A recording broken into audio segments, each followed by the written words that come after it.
ድረስ ደስ የሚል አየር ትስቢያለሽ። እኔ ደግሞ የምገዛልሽን አታውቂም። እሺ እኔ እፈራለሁ። የኔ ቆንጆ የማደርግልሽን አታውቂም። ታች ደግሞ እጠብቅሻለሁ። እሺ እንጫወት።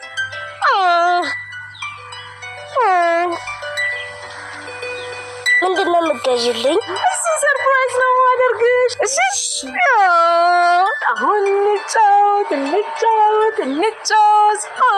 እፈልጋለሁ። ማለት ወይዘሮ ሜርሲን ማጥፋት። አዎ ማጥፋት።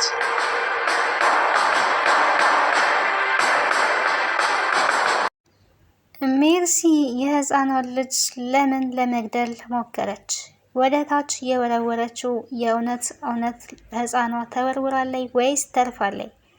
ሜርሲ የህፃኗን ልጅ ለምን ጠላቻት? ምክንያቷ ምንድን ነው? በመቀጠል ጄሪ በአቶ አምነን እየተሰቃየች ትገኛለች። አቶ አምነን ግን በሆነው ነገር በጸጸት ላይ ይገኛል። ህፃኗ ልጅ ወደዛ ቤት ከመምጣቷ ሜርሲን እያዋረደች እና እያቃለለች ትገኛለች። አሁን ላይ የብዙዎች ሰው ሀሳብና ጭንቀት የሆነው ህፃኗ ልጅ ከፎቅ ተወርውራ አትተርፍም፣ ትሞታለች የሚል ጭንቀትና ስጋት ነው። ነገር ግን ህፃኗን ልጅ ሜርሲ ወርውራ ሳይሆን ሀሳብና እቅዷ ህልሟ ነው ብዬ አስባለሁ። እንደኔ ሀሳብ። ሰላም ጤና ይስጥልኝ ውድና የተከበራችሁ የቻናል ቤተሰቦች እንዴት አላችሁ? በያላችሁበት የዓለም ዳርቻ ሰላማችሁ ይብዛ። ለዚህ ቻናል አዲስ ከሆናችሁ ሰብስክራይብ፣ ላይክ፣ ሼር እያደረጋችሁ ቤተሰብ እንድትሆኑ በአክብሮት ጋብዛለሁ። ቀጣዩን ክፍል ድራማ ወደ እናንተ እዤላችሁ መጥቻለሁ። በዚህ ክፍል አዳዲስ ነገሮች እንግዲህ ተፈጥረዋል። ከዚህ ድራማ ምን ተማራችሁ? ድራማው አስተማሪና ተወዳጅ ድራማ እንደሆነ ሁላችንም እናውቃለን። የብዙ ሰው የኦዲየንሱ ሀሳብና አስተያየት ወይም ደግሞ ጭንቀት ሆኖ እየተገኘው ህፃኗ ልጅ ሞታለች፣ መሞት አልነበረባትም፣ መሞት የለባትም እያለ እየተንጫጫ ይገኛል። እንግዲህ ሜርሲ ይህንን ሀሳብ አሰበችው እንጂ ህልሟ እንጂ እውነት ጨክና ህፃኗን ልጅ ትወረውራታለች ብዬ አላስብም። ግን ሀሳቧ ከዛ ፎቅ ላይ ወርውራ ብትጥላትና ብትገላገላት ደስታዋ ነው።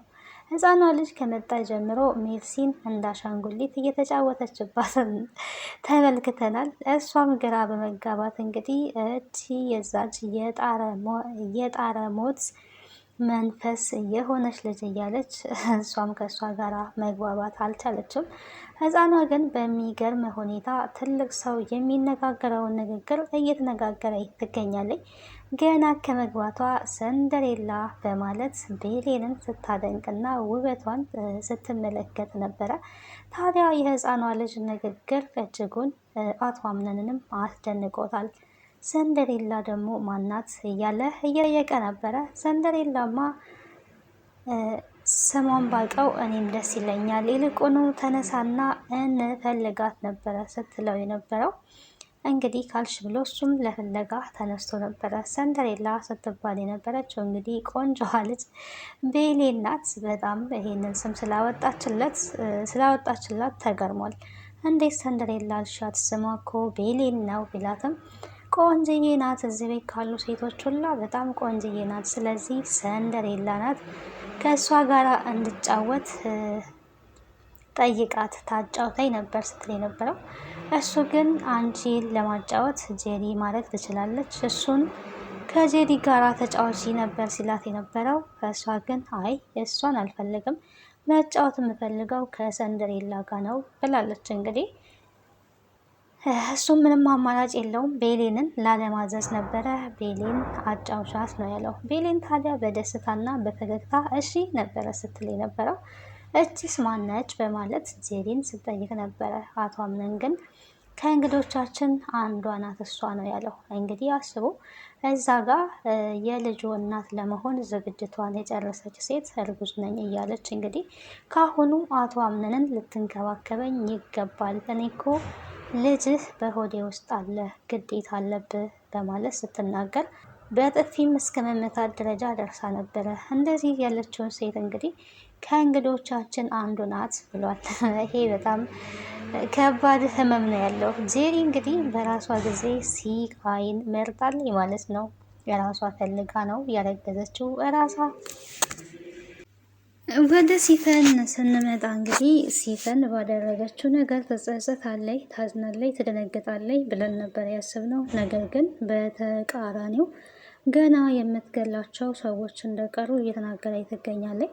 እዛ ቤት እንግዲህ ያሉ ሰዎች ሁላ ቤተሰቡን ለመበጥበጥ፣ ቤተሰቡን ለማቃወስ እንደዚሁም ደግሞ የቤተሰቡን ንብረት ላይ ነው ፎከሳቸው እንጂ ዘመድ ሆነው ዘመድ መስለው ቢገቡም ትክክለኛ ዘመድ ቢሆኑም ለዛ ቤተሰብ ግን ጠላት እንደሆኑ እየተመለከትን እንገኛለን።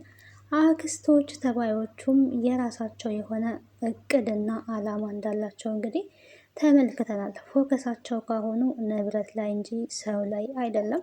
የሰምአን እህት ብትሆንም እዛ ቤት ውስጥ እንግዲህ አቶ አምነንን ከዚህ በኋላ አክስቴ ሳይሆን እናቴ እንድትለኝ እፈልጋለሁ፣ እናቴ ብለህ እንድትጠራኝ ነው የምፈልገው ብላለች። አክስት እንዴት ነው እናት ልትሆን የምትችለው? የድርጅቱን ኃላፊነት የምወስደው እኔ ነኝ፣ የምቆጣጠረው እኔ ነኝ። እናት ያልጨረሰችውን እኔ አስጨርሳለሁ። የጀመረችው አላማዋ ይሳካል፣ ወደፊት እንሄዳለን ነው እያለች ያለችው። አቶ አምነንም በየዋህነት እሺ ብሎ እንግዲህ እናት ብሎ ተቀብሏል፣ አክስቱን ማለት ነው። በእርግጥ ሰው ያስፈልገዋል ከጎኑ። እናቱ በህይወት የለችም። በዚህ መልኩ ነው ብዬ አላስብም። ይሄ ልጅ በንብረቱ ላይ ኃላፊነት የመውሰድ ችሎታ አለው። ምክንያቱም ሕፃን ልጅ አይደለም።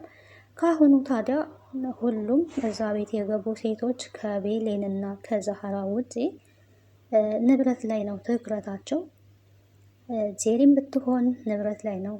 አክስትየዋ የሜርሲ ማለት ነው። ሜርሲን ብትሆን ትኩረቷ ንብረት ላይ እንጂ ሰው ላይ አይደለም። እንግዲህ ወይዘሮ ሰምአን የሞተች ጊዜ ሰው እንደዛ ሲያለቅስ፣ እሷ ግን ሙድ ስትይዝ ነበረ። እስከ መቼ ድረስ ነው የሬሳ ሳጥን መስለን የምንቆየው? ይሄንን ጥቁር ልብስ ከላችን ላይ መቼ ነው የምንጥለው? በማለት እንግዲህ ልብስ እንኳን ለመጣል ስትቸኩል ነበረ። ታዲያ ሲፈን ያው እያስመሰለች ነው ሲፈንን እንደምናውቀውና ስለ ልብስ የምናስብበት ጊዜ አይደለም ነው ስትላት የነበረው። ሲፈን ያደረገችውን አድርጋ ነው።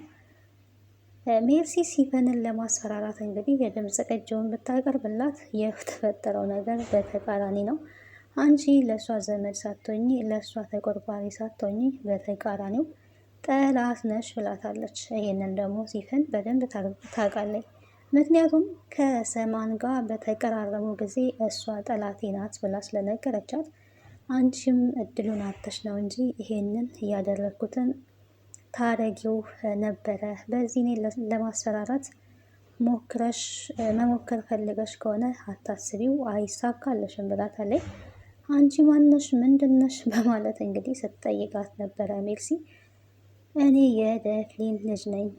ወይዘሮ ሰምአን ቤት ተቀጥራ በሰራተኝነት ስታገለግል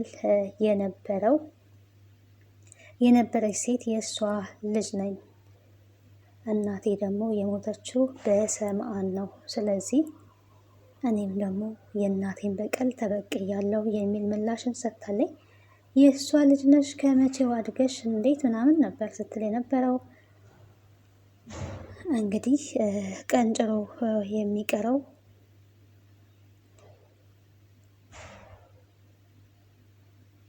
ግፍ ያለበት ሰው ብቻ ነው የሚል ምላሽ ነው የመለሰችላት። የሚገርም ምላሽ ነው ስትመልስላት የነበረው። አድርጌያለሁ ነው ያለችው። አንቺም ይህንን እኔ ያረኩትን ለማድረግ እድሉንና ጊዜውን እየፈለግሽ ነበረ። ስላረኩልሽ እንዲሁም በተቃራኒው ተደስተሻል እንጂ እነሱን ለመጠበቅ የእነሱ ሀዘን አሳዝኖሽ አይደለም ነው ያለቻት። ታዲያ ከዚህ በኋላ ምንድን ነው የምትፈልጊው ስትል እንግዲህ አሁንም ገና የቀረኝ ሰው አለ። እናቴ ስትሞት በእናቴ ሞት ላይ የተዘባበቱትን እያንዳንዳቸውን ገላቸዋለሁ ብላ እቅድ አወጣለች። እንግዲህ ሲፈን አሁንም ወይዘሮ ሞሪና ጋር ሄዳ እያለቃቀሰች ትገኛለች። ከወይዘሮ ሰምአን ጋር በጣም ተቀራርበን ነበረ። ድርጅት ውስጥ ትሰሪያለሽ ብላኝ ነበረ። የሚሄድበት የለኝም፣ እናት የለኝም፣ አባት የለኝም እያለች የአዞ እንባ እንግዲህ ዱባ ዱባ ነው የሚባለው እያለቃቀሰች ትገኛለች። የሰው ልጅ እንግዲህ የተቸገረ መስሎ በአሁን ሰዓት ላይ የተቸገረ ሰውን ለመርዳት በጣም ከባድ እንደሆነ ነው እየተረዳው ያለሁት ማለት ነው። ድራማው እንደ ድራማ ሆኖ ግን ከውስጡ የምንገነዘባቸው አስተማሪ የሆኑ ነገሮች አሉ። እያለቀሰች ነበረ። ታዲያ ይህንን ያደረገችው የሞሪናን ትኩረት ለመሳብ ከእሷ ደግሞ ፍቃድ ማግኘት ፈልጋ ነው። ምክንያቱም ሞሪና የአምነን አክስት ማለት ነው ከዚህ በኋላ ድርጅቱን ኃላፊነት ወስጄ የሚቆጣጠረው እኔ ነኝ ስላለች እዛ ድርጅት ውስጥ ለመግባት ፈልጋ ሳይሆን ነገር እዛ ቤት የምትቆይበትን እና የእነሱን ሚስጥር የበለጠ የምታውቅበትን መንገድ እያመቻቸች እያስተካከለች ትገኛለች። ችግር የለውም ከእህቴ ጋር አውርተን ነበረ። ስለ አንቺ እህቴ ነግራኝ ነበረ። በደንብ እንደተቀራረባችሁም አውቃለሁ። ድርጅት ውስጥ ትሰሪያለሽ፣ ችግር የለውም ነገር ግን አንድ ነገር እንድታደርግልኝ ፈልጋለሁ ብላለች። ከዚህ በፊት እንግዲህ ሰምአንም ብትሆን እንድትከታተልኝ ፈልጋለሁ፣ ሜርሲ ጠላቴ ናት ብላታለች። እችኛዋም ደግሞ አሁን እንድታስወግጅልኝ ፈልጋለሁ ብላለች። እንግዲህ እንደው ሲፈን እንግዲህ የቀሩኝ የማስወግዳቸው ሰዎች አሉ ብላለች። የዛን ጊዜ ታዲያ ስትል የነበረው ሜርሲ እኔ ብዙ አመት መኖር ፈልጋለሁ፣ ሆይ ባይሆን የማግዝሽ ነገር ካለ ላግዝሽ ፈቃደኛ ነኝ፣ አግዝሻለሁ እያለቻት ነው። እና እዛ ቤት ስለ ቤተሰቡ ተቆርቁራ ሳይሆን የራሷን የምትፈልገውን ነገር ለማስኬድ ነው የምትለፋው ማለት ነው። ሜርሲም አሁን ላይ ታዲያ ሜርሲ እንድትገደል አዛለች። አስወግጃት ብላለች። የእውነት ሲፈን ጨክና እሷን ታስወግዳታለች ወይስ የሚለው ከባድ ነገር ነው። ሲቀጥል ይሄንን ያለችው ለፈተና አለመሆኑን እንዴት እናውቃለን? ውስብስብ ያሉ ናቸው ቤተሰቦቹ እንዳሉና የእህቷን የልጅ ንብረት ለማስቀጠል ሀሳብ ብትሰጥም እሷም የራሷን ነገር እያመቻቸች እንደሆነ ነው የምረዳውና ሁሉም ሰዎች እዛ ቤት የራሳቸውን ጥቅም ነው የሚያስኬዱት። አቶ አምነን በሆነው ነገር ሁላ እየተጸጸተ ይገኛል። ወደ ኋላ ተመልሶ እንግዲህ የእናቱን ምክር እያሰበ እያስታወሰ እየተጸጸተ ይገኛል። ልብህ ያለህን እንግዲህ ባለፈውም እኔም ነገር እንደነገርኳችሁ ልብ ያለውን ብቻ ነው መወሰን ያለብህ። በስሜት ምንም አይነት ነገር መወሰን የለብህም። አንተ ጥሩ ሴት አግብተህ ለትዳር የምትሆንህን ከዛ የልጅ ልጅ ብታሳየኝ ጥሩ አባት ብትሆን ደስ ይለኛል። ከዛ በኋላ በሞትም አይቆጨኝም። ብቻ ብዙ ትውስታዎችን ወደ ኋላ ተመልሶ እያስታወሰ በጣም ተጸጽቶ ነው ያለው በሁሉም ነገር። ግን ታዲያ በእሱ ማዘን ውስጥ፣ በእሱ መከፋት ውስጥ፣ በእሱ መደሰት ውስጥ ያለችው ቤሌን ናት ማለት ነው። ከቤሊን ጋር እሱ እልህ ቢጋባም ነገር ግን ከቤሊን ኦልሬዲ ፍቅር ይዞታል። እሷም ደግሞ እሱን ታፈቅረዋለች። ደግሞ እልህ አለበት፣ አልሸነፍም ባይነትም አለበት። ሁሉም ጥቅም ፈላጊ ናቸው እዛ ቤት። እሷ ደግሞ ጸጥ ብላ የምትኖር ሴት ናት። ሁሉም አቶ አምነን ላይ ሁሎቹም እንግዲህ አቶ አምነን ላይ ፈተና ይመጡበታል። እንደኔ አስተሳሰብ እዛ ቤት ያሉት ሰዎች እንዳሉ የአምነን ፈተናዎች ናቸው። አክስቶቹም ከውጭ የመጡ ሴቶችም ለሱ ፈተናዎች ናቸው። ከእሱ ፈተናዎች ጎን የምትቆመው ግን አብራ ፈተናውን ልትካፈል እና ልትጋፈጥ የምትችለው ቤሌን እና ቤሌን ናት። ያው እናት ዛራ የቤታቸው አጋዥ እንደመሆናቸው ከቤሌን ጎን ናቸው እሳቸው ደግሞ ማለት ነው። በስተመጨረሻ ግን ይሄ ሁሉ ነገር ካለፈ በኋላ ቤሌን ይሄንን ከሱ ጋር የሚመጣውን ፈተና እንዳለ ተጋፍጣ የእሱ እንደምትሆን ከእሱ ጋር ህይወቷን እንደምትመራ ምንም ጥርጥር የለውም ማለት ነው። ይሄ የታወቀ ነገር ነው። ህፃኗ ልጅ እንኳን የሆነ ደስ ያላትን ያመለከተችው ነገር አለ ለአቶ አምነን። የት ናት ቤሌን ብሎ ሲጠይቃት እንግዲህ አብረው ቁጭ ብላ ነበረና እዛ ጋር ነበረች። ሰንደሬላን ማለትክ ነው እኮ ሰንደሬላ ናት። ለምን ሰንደሬላ አልሻት ብሎ ሲጠይቃት እንኳን ቆንጆ ስለሆነች ናት፣ በጣም ቆንጆዬ ናት ብሏል። እንዴ ቆንጆ ናት እንዴ ነበር ሲነበረው። አዎ ቆንጆ ናት፣ እውነትሽን ነው ቆንጆ ናት እያሉ እንግዲህ ሁለቱ እያወሩ ባሉበት ሰዓት ላይ ነው ቤሌን የመጣችውና ሰንደሬላ እንኳን መጣች። አቶ አምነን እኮ አቶ አምነን አይደለም ያለችው ወንድሜ ሲፈልግሽ ነበር አለችው። አቤት አቶ አምነን ስትል እንግዲህ ኧረ ዝም ብላ ነው አውቃ ነው ብሏልና ልጅቷ ግን የመጨረሻ የተመቸች ማለት ነው። ጥሩ አፋቃሪ አይደለች እንዴ? ዝም ብዬማ አይደለውኝም ዝም ብዬ አይደለም የተናገርኩት፣ ሳይናገር አልተናገርኩኝም፣ እንደውም ቆንጆ ናት እያለኝ ነበረ ብላ እንግዲህ ጥሩ አድርጋ አቃጥራ በስተ መጨረሻም የቀረውን እናንተ ጨርሱ ብላ ጥላቸው ሄዳለች። ሙድ የገባት ናት። ስንቺ ሆድ ውስጥ በስላ የወጣች ነው የምትመስለው ልጅቷ ማለት ነው። ሜርሲን እንግዲህ ተጫውታባታለች። በጣም ነው የተጫወተችባት። ይሄንን ዊጓን እንኳን ከላዋ ላይ ለማውለቅ ሙከራ እያደረገች ነበረ። ጸጉርሽን ልሰራልሽ ይገባል፣ ጸጉርሽን ካልሰራውኝ እቀየምሻለሁ በማለት ጸጉር ስራ ጀምራላት ነበር። ያው ታዲያ እንደ አሻንጉሊት ቀኑ ሙሉ ስትጫወትባት ነው የዋለችው። በዚህም በጣም ተናዳባታለች ማለት ነው። በትናደድባትም እሷ ምንም ልጅቷ የሚመለከታት ነገር የለም።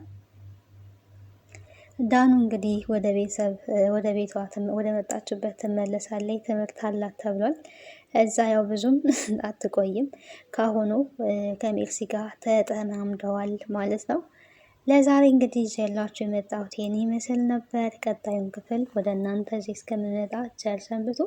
ቤተሰብ ያልሆናችሁ ቤተሰብ ሆኑ። ሀሳብና አስተያየታችሁን በኮሜንት ሴክሽን ላይ አስቀምጡልኝ። ከዚህ ድራማ ምን ተማራችሁ? የተማራችሁትን ነገር ብትጽፉልኝ በጣም ደስ ይለኛል። ድራማው የእውነት በጣም አስተማሪ ነው። ዳኑስ እንግዲህ ምን ትሆናለች ብላችሁ ታስባላችሁ? የእውነት ተወርውራ እንግዲህ ከፎቅ ላይ መቼም ሰው ተወርውሮ ይድናል ብሎ ማሰብ ትንሽ የሚከብድ ነገር ነው። የተፈጠረው ነገር ምን ይሆናል ትላላችሁ? ሀሳብና አስተያየታችሁን ለእናንተ ሰጥቻለሁ። ሰላም ቆዩ።